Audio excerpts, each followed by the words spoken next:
کہ امت میں جو فرقے بنے ہیں چھوٹے بڑے، ان کا سبب اگر تلاش کیا جائے تو تقریباً یہی چیز ملے گی کہ جو خواص کی بات تھی وہ عوام میں چلی گئی، تو عوام تو اس سے سمجھنے کے قابل نہیں ہوتے اور اتنے ذہن میں برداشت بھی نہیں ہوتا، اس لیے فساد برپا ہو جاتا ہے۔ اسی لیے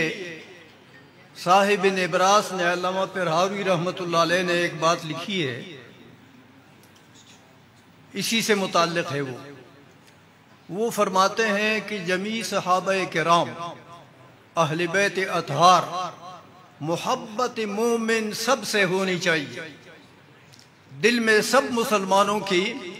حضور کے اہل بیت سے، حضور کے صحابہ کرام سے محبت ہونی چاہیے۔ لیکن اگر کسی مسلمان کو کسی خاص صحابی سے یا کسی اہل بیت کے افراد میں سے کسی سے محبت زیادہ ہے،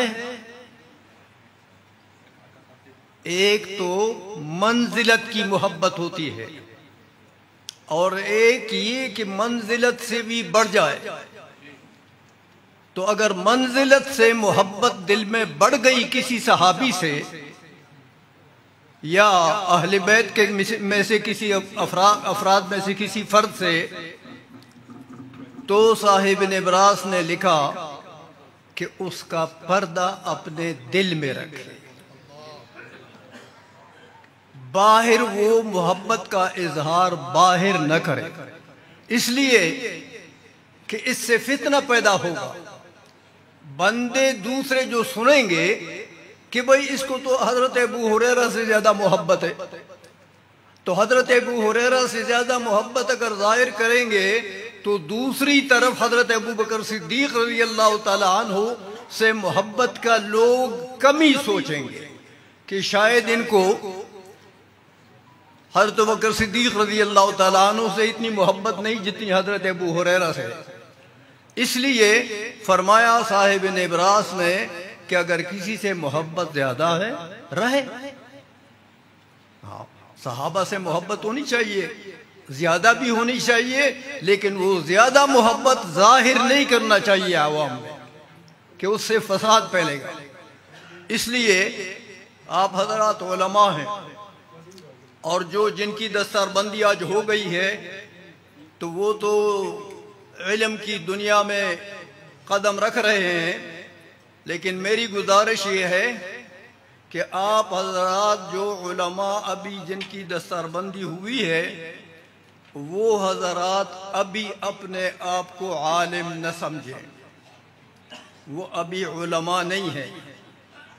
ابھی ان کو علم بالقوہ حاصل ہو گیا ہے، درس نظامی پڑھ کر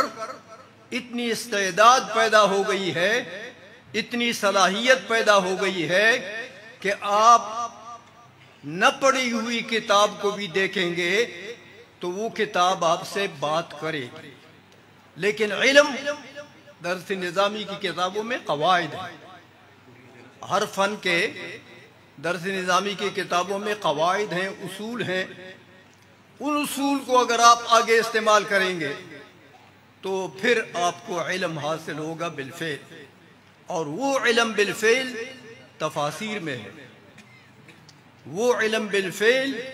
احادیث اور احادیث کے شروح میں ہے، وہ علم بالفعل تفاسیر میں اور فتاوجات میں ہے۔ آگے آپ مطالعہ کریں گے تو اب آپ کمر باندھیں علم بالفعل حاصل کرنے کے لیے، اور ابھی آپ نے قواعد پڑھے ہیں، جیسے الف با تا سا بچہ پڑھتا ہے، آپ نے الف با تا سا پڑھ لیے ہیں، اس لیے اپنے آپ کو تیار کریں اگلے مرتبے میں علم حاصل کرنے کے لیے۔ یہ تو ان علماء سے متعلق، طلباء سے متعلق بات تھی جو میرے ذہن میں آئی۔